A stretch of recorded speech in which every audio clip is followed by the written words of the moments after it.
নমস্কার বন্ধুরা, আরও একটা নতুন রেসিপির ভিডিওতে আপনাদের সবাইকে স্বাগত। আজকে বানাচ্ছি শ্রীখণ্ড।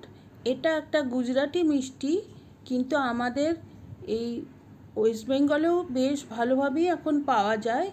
আর খেতে খুব সুস্বাদু, একদম ক্রিমি, আর খুব সহজে ঘরোয়া উপকরণে তৈরি করা যায়। বাজারে বেশ অনেকটা দাম, সেই জন্য ভাবলাম বাড়িতে তৈরি করি আর রেসিপিটা শেয়ার করি আপনাদের সাথে। তো আসুন দেখে নিই রেসিপিটা। আমি এখানে 250 গ্রাম মতো দই একটা পাতলা সুতির কাপড়ে বেঁধে একটা ছাঁকনির ওপরে রেখে 12 ঘন্টা রেখে দিয়েছিলাম, একটা ভারী জিনিস চাপা দিয়ে। আপনারা চাইলে কাপড়টা টাঙিয়েও রাখতে পারেন, এতে করে দইয়ের সমস্ত জলটা ঝরে যাবে আর এই রকম দই পেয়ে যাব আমরা। দেখুন একদম জল নেই দইটার মধ্যে। এখন আমি হাফ চা চামচ এলাচ গুঁড়ো এর মধ্যে দিয়ে দিচ্ছি।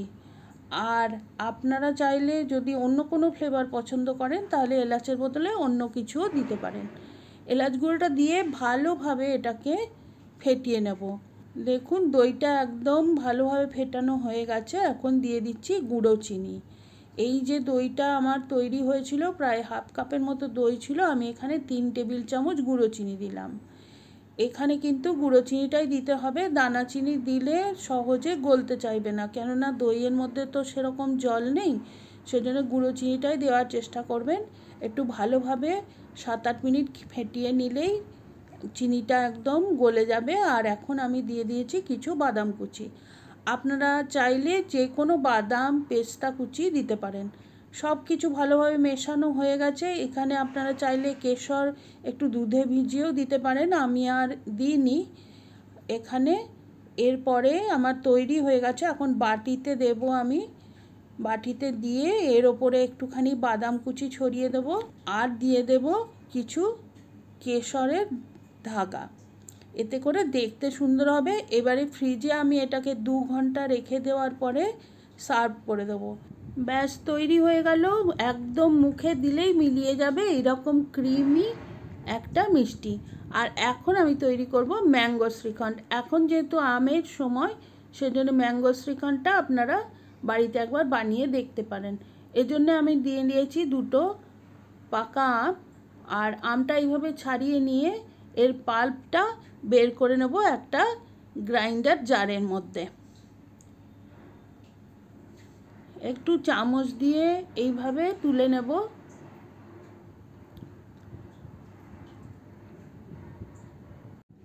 সমস্ত পাল্প বের করা হয়ে গেছে 2টো আমের। এখন আমি ভালোভাবে ব্লেন্ড করে নেব যাতে কোনো দানা না থাকে। একদম সুন্দর স্মুথ একটা মিশ্রণ তৈরি হয়েছে। এখন আমি একটা ছাঁকনির সাহায্যে এটাকে ছেঁকে নিচ্ছি, যাতে যদি আমের আঁশ থেকে থাকে সেটা বেরিয়ে যাবে। আঁশটা থাকলে পরে খাবারের সাথে মুখে পড়বে, ভালো লাগবে না, সেজন্য একটুখানি কষ্ট করে ছেঁকে নিতে হবে। তো সমস্ত আমের পাল্পটা আমি ছেঁকে নিয়েছি। এখন গ্যাসটা জ্বালিয়ে দিচ্ছি আর এটাকে আমি একটু যে জলীয় ভাবটা আছে সেটাকে কমিয়ে নেব। দিয়ে দিলাম আন্দাজ মতো চিনি। চিনিটা আপনাদের পছন্দ মতো স্বাদ অনুযায়ী দেবেন। আমটা যেহেতু বেশ খানিকটা মিষ্টি, চিনি একটু কমই লাগবে। ভালোভাবে ফুটিয়ে নেব। প্রথম দিকে চিনি দেওয়ার জন্যে একটুখানি এটা তরল হয়ে গেছে, কিন্তু ধীরে ধীরে 2-3 মিনিটের মধ্যেই ঘন হতে আরম্ভ করবে। আর এই যে এই বাবলগুলো হচ্ছে, এগুলো কিন্তু বড় হয়ে ফুটে গায়ে আসতে পারে, সেই জন্য সমানেই নেড়ে যেতে হবে। আর 5-7 মিনিটের মধ্যেই এটা কিন্তু বেশ ঘন হয়ে যাবে। দেখুন ধীরে ধীরে কালারটাও চেঞ্জ হয়ে যাচ্ছে আর আমের এই মিশ্রণটাও কিন্তু ঘন হয়ে যাচ্ছে। আর এখন দেখুন এই কড়াইয়ের ধারে লেগে লেগে যাচ্ছে যেটা, সেটা একটু চিনি মতো হয়ে যাচ্ছে। এই পর্যায়ে গ্যাসটা অফ করে দিয়ে একটু নেড়ে চেড়ে ঢাকনা দিয়ে আমি এটাকে ঠান্ডা হতে দেব। আর প্রায় 45 মিনিট, আধা ঘন্টা বাদে আমি ঢাকনাটা খুলেছি আর দেখুন কতটা এটা ঘন হয়ে গেছে। এখন আমি আগের মতোই দইটাকে জল ঝরিয়ে নিয়েছি। প্রায় 12 ঘন্টা রেখে দিয়েছিলাম এটা। আর তার মধ্যে দিয়ে দিলাম হাফ চা চামচ এলাচের গুঁড়ো। ভালোভাবে বিট করে নিচ্ছি। ভালোভাবে বিট করা হয়ে গেলে এখন আমি যে আমের মিশ্রণটা তৈরি করেছি সেখান থেকে 4 টেবিল চামচ মতো দিয়ে দেব। এখানে দই যতটা আছে প্রায় হাফ কাপের মতো দই আছে, আর এখানে 4 টেবিল চামচ মিশ্রণ দিয়ে দেবো। প্রায় আমের সমানই দই আছে। তো দিয়ে এবার ভালোভাবে মিশিয়ে নেব।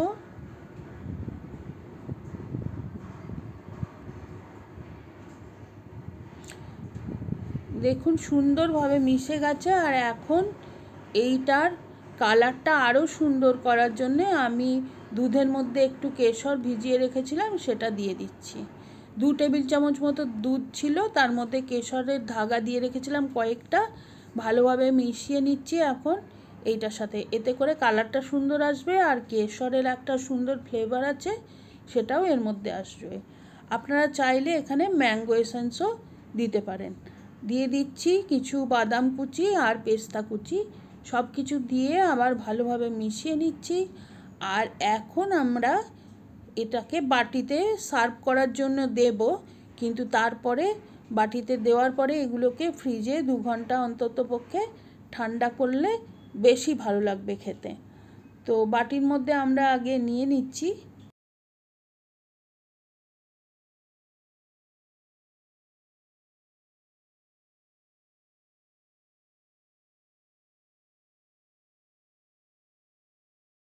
এবারে কিছু বাদাম কুচি আর পেস্তা কুচি দিয়ে সাজিয়ে দেব।